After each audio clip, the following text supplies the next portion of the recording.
بسم الله الرحمن الرحيم. إن الحمد لله نحمده ونستعينه ونستغفره ونعوذ بالله من شرور أنفسنا وسيئات أعمالنا. من يهده الله فلا مضل له ومن يضلل فلا هادي له، وأشهد أن لا إله إلا الله وحده لا شريك له، وأشهد أن محمدا عبده ورسوله. يا أيها الذين آمنوا اتقوا الله حق تقاته ولا تموتن إلا وأنتم مسلمون. يا أيها الناس اتقوا ربكم الذي خلقكم من نفس واحدة وخلق منها زوجها وبث منهما رجالا كثيرا ونساء، واتقوا الله الذي تساءلون به والأرحام إن الله كان عليكم رقيبا. يا أيها الذين آمنوا اتقوا الله وقولوا قولا سديدا يصلح لكم أعمالكم ويغفر لكم ذنوبكم، ومن يطع الله ورسوله فقد فاز فوزا عظيما. أما بعد، فإن خير الحديث كتاب الله، وخير الهدي هدي محمد صلى الله عليه وسلم، وشر الأمور محدثاتها، وكل محدثة بدعة، وكل بدعة ضلالة، وكل ضلالة في النار. قال الله عز وجل بعد أعوذ بالله السميع العليم من الشيطان الرجيم. بسم الله الرحمن الرحيم. قاف والقرآن المجيد بل عجبوا أن جاءهم منذر منهم فقال الكافرون هذا شيء عجيب. أإذا متنا وكنا ترابا ذلك رجع بعيد. قد علمنا ما تنقص الأرض منهم وعندنا كتاب حفيظ. بل كذبوا بالحق لما جاءهم فهم في أمر مريج. أفلم ينظروا إلى السماء فوقهم كيف بنيناها وزيناها وما لها من فروج. والأرض مددناها وألقينا فيها رواسي وأنبتنا فيها من كل زوج بهيج، تبصرة وذكرى لكل عبد منيب. ونزلنا من السماء ماء مباركا فأنبتنا به جنات وحب الحصيد والنخل باسقات لها طلع نضيد، رزقا للعباد وأحيينا به بلدة ميتا كذلك الخروج. كذبت قبلهم قوم نوح وأصحاب الرس وثمود وعاد وفرعون وإخوان لوط وأصحاب الأيكة وقوم تبع كل كذب الرسل فحق وعيد. أفعينا بالخلق الأول بل هم في لبس من خلق جديد. ولقد خلقنا الإنسان ونعلم ما توسوس به نفسه ونحن أقرب إليه من حبل الوريد. إذ يتلقى المتلقيان عن اليمين وعن الشمال قعيد. ما يلفظ من قول إلا لديه رقيب عتيد. وجاءت سكرة الموت بالحق ذلك ما كنت منه تحيد. ونفخ في الصور ذلك يوم الوعيد. وجاءت كل نفس معها سائق وشهيد. لقد كنت في غفلة من هذا فكشفنا عنك غطاءك فبصرك اليوم حديد. وقال قرينه هذا ما لدي عتيد. ألقيا في جهنم كل كفار عنيد مناع للخير معتد مريب. الذي جعل مع الله إلها آخر فألقياه في العذاب الشديد. قال قرينه ربنا ما أطغيته ولكن كان في ضلال بعيد. قال لا تختصموا لدي وقد قدمت إليكم بالوعيد. ما يبدل القول لدي وما أنا بظلام للعبيد. يوم نقول لجهنم هل امتلأت وتقول هل من مزيد. وأزلفت الجنة للمتقين غير بعيد. هذا ما توعدون لكل أواب حفيظ. من خشي الرحمن بالغيب وجاء بقلب منيب. ادخلوها بسلام ذلك يوم الخلود. لهم ما يشاءون فيها ولدينا مزيد. وكم أهلكنا قبلهم من قرن هم أشد منهم بطشا فنقبوا في البلاد هل من محيص. إن في ذلك لذكرى لمن كان له قلب أو ألقى السمع وهو شهيد. ولقد خلقنا السماوات والأرض وما بينهما في 6 أيام وما مسنا من لغوب. فاصبر على ما يقولون وسبح بحمد ربك قبل طلوع الشمس وقبل الغروب. ومن الليل فسبح وأدبار السجود. واستمع يوم ينادي المناد من مكان قريب. يوم يسمعون الصيحة بالحق ذلك يوم الخروج. إنا نحن نحيي ونميت وإلينا المصير. يوم تشقق الأرض عنهم صراعا ذلك حشر علينا يسير. نحن أعلم بما يقولون وما أنت عليهم بجبار فذكر بالقرآن من يخاف وعيد. معزز خواتین و حضرات، میں سب سے پہلے اپنے آپ کو اور اس کے بعد آپ سب لوگوں کو اللہ ملک العلم رب الجلال والاکرام سے کرنے کی تلقین کرتا ہوں اور جو انسان اللہ تعالیٰ سے ڈر جاتا ہے اللہ تعالیٰ جو انعامات اسے عطا فرماتے ہیں ان میں سے ایک بصیرت بھی ہے، اور بصیرت کا تقاضا یہ ہے کہ انسان رب کائنات کے عطا کردہ ان مواقع سے بھرپور فائدہ اٹھائے جو اللہ نے اپنے بندوں کے لیے بطور اجر و ثواب یوں سمجھ لیجئے کہ مختص کر رکھے ہیں۔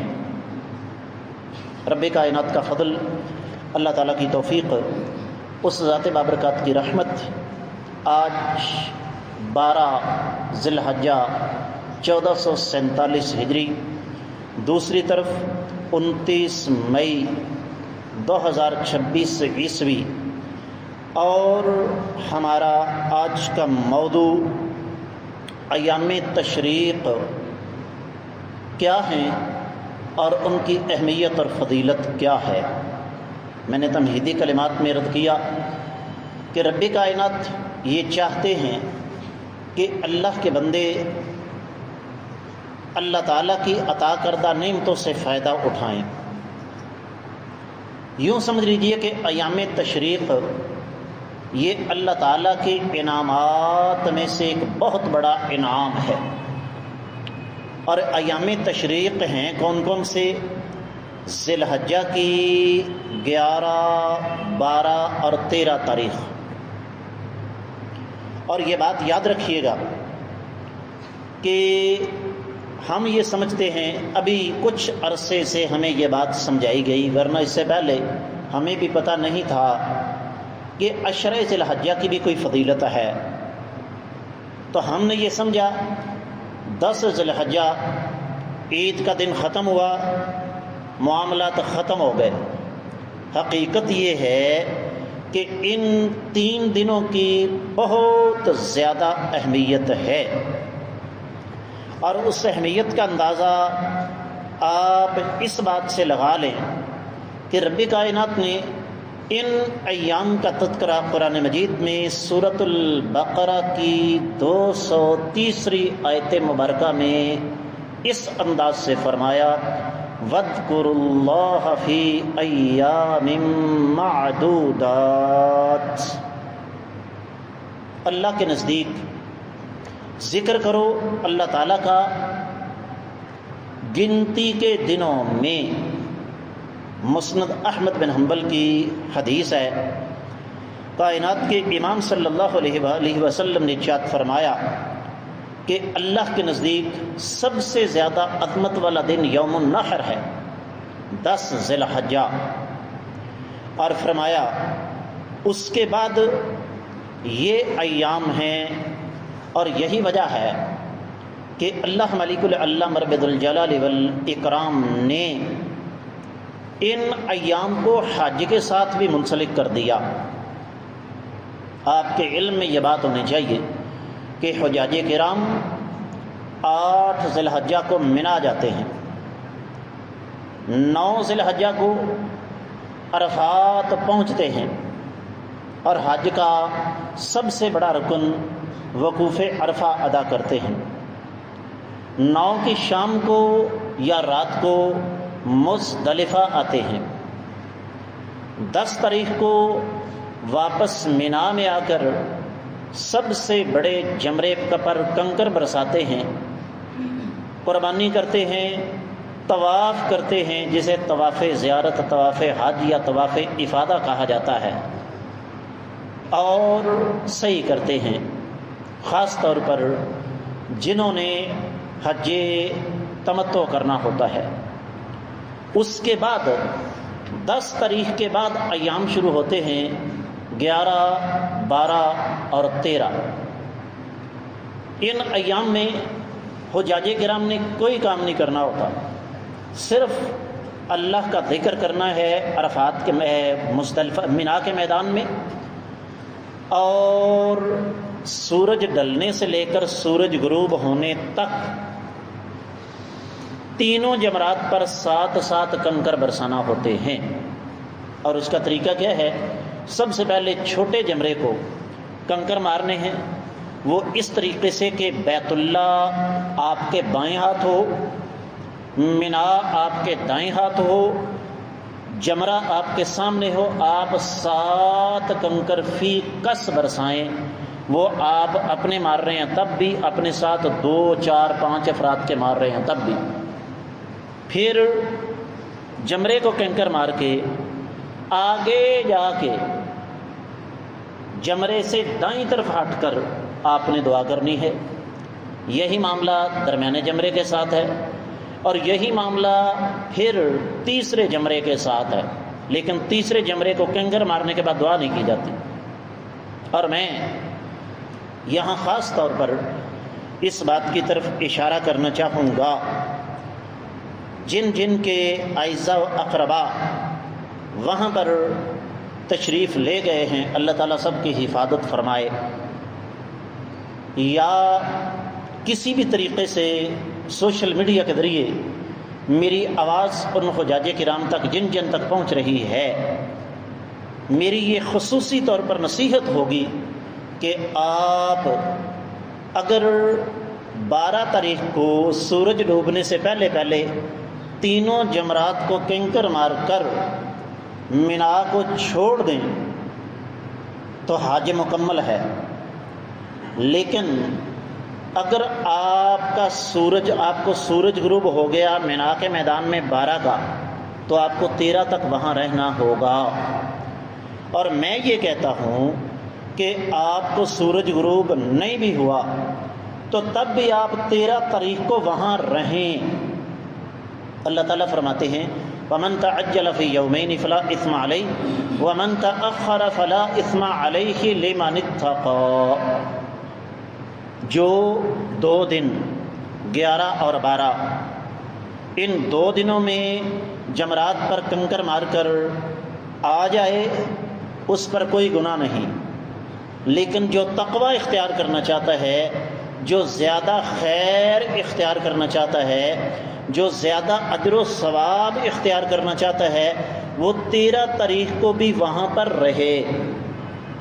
اس کا مطلب کیا ہوا کہ 13 تاریخ کو وہاں رہنا زیادہ اجر و ثواب کا باعث ہے۔ میں بھی جانتا ہوں، آپ بھی جانتے ہیں کہ 8 تاریخ سے سفر شروع ہوا احرام کی حالت میں، تو یقینی طور پر 8 1 9 2 10 3 11 4 12 5 دن مسلسل ایک کھلے میدان میں خیمے کے اندر رہنا اتنا آسان نہیں ہوتا، حجاج کرام تھکے ہوتے ہیں۔ یہی وجہ ہے کہ 70 سے 80% سے زیادہ ہمارے حجاج کرام 12 تاریخ کو آ جاتے ہیں۔ اس کا مطلب کیا ہوا کہ وہاں پر رہنے والوں کا تناسب 20 سے 30% ہے، اور جہاں پر آپ خود سوچیں، اگر ہم دوسری طرف چلے جائیں 70 سے 80% لوگ اگر چلے جائیں تو پیچھے بچتا کیا ہے؟ نتیجہ اس کا آپ کو بہت ساری خیر حاصل کرنے کا موقع مل جائے گا، دینی طور پر بھی اور دنیاوی طور پر بھی۔ دینی طور پر آپ نے ایک دن زیادہ گزارا کھلے میدان میں، خیموں میں، اللہ تعالیٰ کو یاد کرتے ہوئے۔ اسی منا کے میدان میں مسجد خیف ہے، نبی رحمت صلی اللہ علیہ وآلہ وسلم کا فرمان ہے کہ اس مسجد میں 70 سے زیادہ انبیاء علیہ السلام نے نماز ادا کی ہے۔ کتنے بڑے اعزاز کی بات ہے کہ ہم وہاں نماز ادا کریں جہاں اللہ کے نبی نماز پڑھتے رہے۔ پھر ہم نے اپنی آنکھوں سے دیکھا، اس وقت اتنا معاملہ یوں سمجھ لیجیے کہ ڈیولپ نہیں تھا۔ ہمارے دور میں وہاں پر باقاعدہ فوتگیاں بھی ہوتی رہیں جمرات پر، لیکن وہ جمرات جہاں پر بہت زیادہ ازدحام ہوتا ہے، 13 تاریخ کو صورتحال یہ ہوتی ہے کہ آپ اپنی گاڑی پر وہاں جاتے ہیں، جمرے کے پاس گاڑی کھڑی کر کے گاڑی کا شیشہ نیچے کر کے آپ کنکر مار سکتے ہیں۔ نبی علیہ الصلوۃ والسلام کا فرمان ہے نا کہ اگر بزرگ ہوں یا خواتین ہوں یا بچے ہوں، جمرات پر ازدحام کے پیش نظر نہ جائیں، لیکن ظاہر دل میں خواہش ہوتی ہے نا، 12 14 15 لاکھ روپے خرچ کر کے آئے ہیں، تو بزرگ ہیں یا خواتین ہیں، دل میں ایک تمنا ہوتی ہے کہ ہم بھی جمعرات پر کینکر ماریں، تو 13 تاریخ کو یہ کام بڑی آسانی کے ساتھ ہو سکتا ہے، کیونکہ رش وہاں نہ ہونے کے برابر ہوتا ہے۔ تو یہ پھر اس کے ساتھ ساتھ ایک چوتھا فائدہ بھی ہے دینی طور پر، کہ چونکہ وہاں پر لوگ برائے نام ہوتے ہیں، آپ زیادہ سے زیادہ آپ کو تنہائی میں اللہ کو یاد کرنے کا موقع مل جاتا ہے، زیادہ سے زیادہ نوافل پڑھنے کا موقع مل جاتا ہے، زیادہ سے زیادہ اللہ کا ذکر کرنے کا موقع مل جاتا ہے، آپ زیادہ سے زیادہ وہاں دعائیں کر سکتے ہیں۔ اور دنیاوی طور پر اگر دیکھا جائے تو ہم نے اپنی آنکھوں سے یہ دیکھا کہ کھانے کا وہ پیکٹ جو کہ 10 ریال کا ملتا تھا، ایک 13 ذی الحجہ کو 10 ریال کے 3 مل رہے تھے۔ پھر چونکہ اکثریت کی صورتحال یہ ہوتی ہے کہ وہ بیچارے سال ہر سال پیسہ جمع کرتے ہیں، اس کے بعد ان کو وہاں جانا نصیب ہوتا ہے، اللہ بہتر جانتا دوبارہ آنا نصیب ہو یا نہ ہو، تو آپ وہاں پر مینا کے میدان کو بڑی توجہ کے ساتھ گھوم پھر کر دیکھ سکتے ہیں، اور یہ شرعی طور پر کوئی غلط بھی نہیں ہے۔ تو اس لیے جو بات میں کر رہا ہوں، جہاں سے شروع کی تھی بات، کہ ایام تشریق کا تذکرہ قرآن میں ہے، ایام تشریق کا تعلق حج کے ساتھ ہے، اور ایام تشریق کا تعلق پھر تکبیرات کے ساتھ بھی ہے۔ تقریباً تمام مسالک کا اس بات پر اتفاق ہے کہ تکبیرات اللہ اکبر اللہ اکبر اللہ اکبر، لا الہ الا اللہ واللہ اکبر وللہ الحمد، اللہ اکبر کبیرا والحمد للہ کثیرا وسبحان اللہ بکرۃ واصیلا، یہ تکبیرات 13 تاریخ کا سورج غروب ہونے تک کہتے رہنا چاہیے۔ اسی طرح نبی کریم صلی اللہ علیہ وسلم کا فرمان جو کہ مستند احادیث سے ثابت ہے، فرمایا قربانی کے ایام یوم النحر اور ایام تشریق ہیں، اور میں آپ کو بتا چکا ہوں کہ ایام تشریق کون کون سے ہیں جی؟ 11، 12 اور 13، یعنی 13 تاریخ کو چوتھے دن سورج ڈوبنے سے پہلے اگر آپ جانور کو ذبح کر دیتے ہیں تو یہ ہمارے لیے جائز ہے۔ میں الحمدللہ کچھ عرصہ سال ہر سال چوتھے دن قربانی کرتا رہا، کس وجہ سے کہ لوگوں کو اس بات کا پتہ چلے کہ قربانی چوتھے دن بھی ہو جاتی ہے۔ تو یہ تھی ان ایام کی اہمیت۔ اب آ جاتے ہیں کہ ان ایام میں کرنا کیا ہے۔ شریعت کا مزاج بڑا اعتدال کا ہے، متوازن ہے۔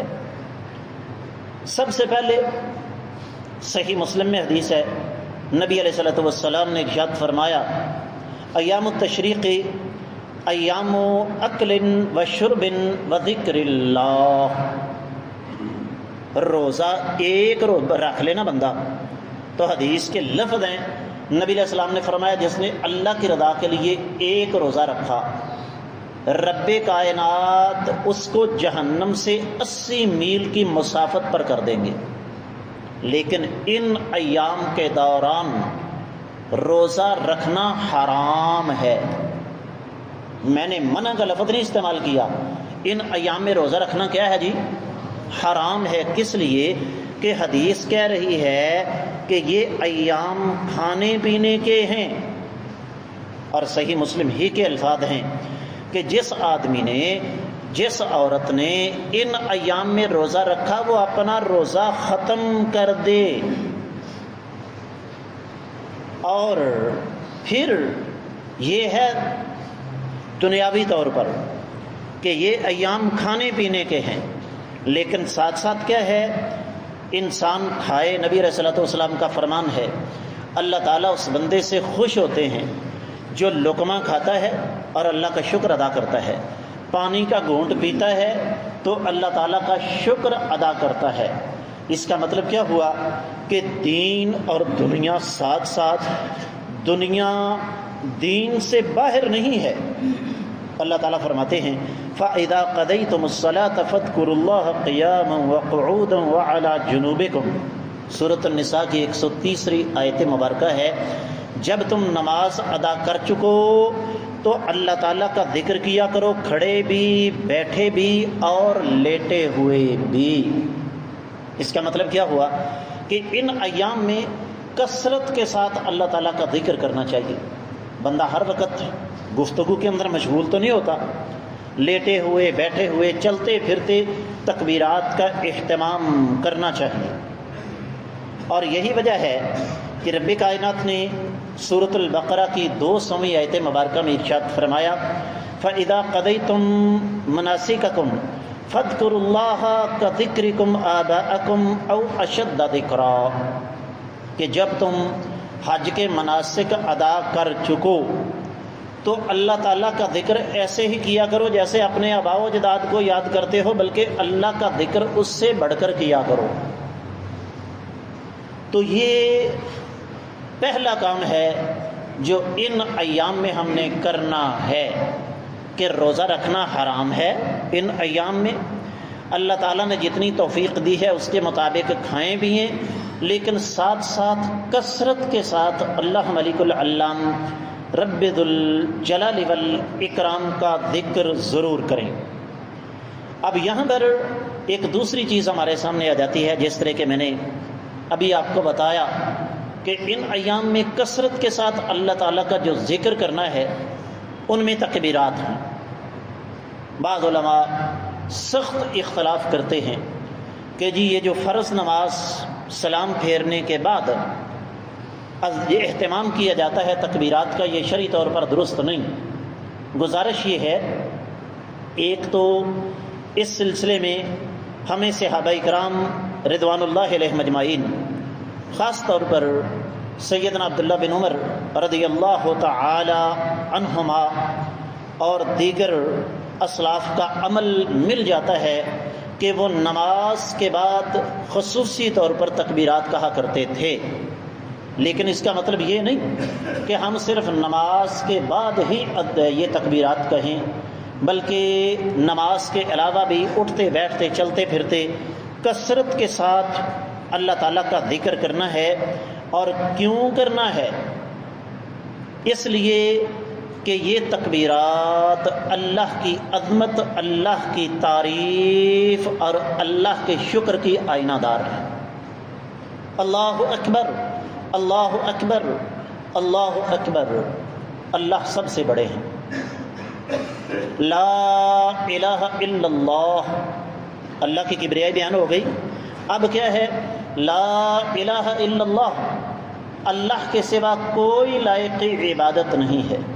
اللہ اکبر، اللہ اکبر، پھر اللہ کی عظمت کا اعتراف، وَلِلَّهِ الْحَمْدُ، اور اللہ ملک العلام رب ذو الجلال والاکرام تمام قسم کی تعریفات کے لائق ہیں۔ تو یہ دوسرا کام ہے، گھر میں، مسجد میں، بازار میں، حویلی میں، کھیتوں میں چلتے پھرتے اٹھتے بیٹھتے اللہ تعالیٰ کا ذکر کیا جائے، تکبیرات بلند کی جائیں۔ اسی طریقے سے جو چوتھا کام ہے وہ کیا ہے؟ جس طرح میں نے ابتدا میں عرض کیا کہ یہ ایام کھانے پینے کے ہیں، لیکن کھانے پینے کا مطلب وہ نہیں جو ہمارے ہاں ہے۔ نبی کریم صلی اللہ علیہ وآلہ وسلم کا فرمان جو میں اس سے پہلے بارہ دفعہ آپ کی خدمت میں عرض کر چکا ہوں، رکھ چکا ہوں، آج پھر رکھ رہا ہوں۔ آقا علیہ الصلوۃ والسلام نے ارشاد فرمایا، آدم کے بیٹے کے لیے چند لقمے کافی ہیں جن سے اس کی کمر سیدھی رہ سکے۔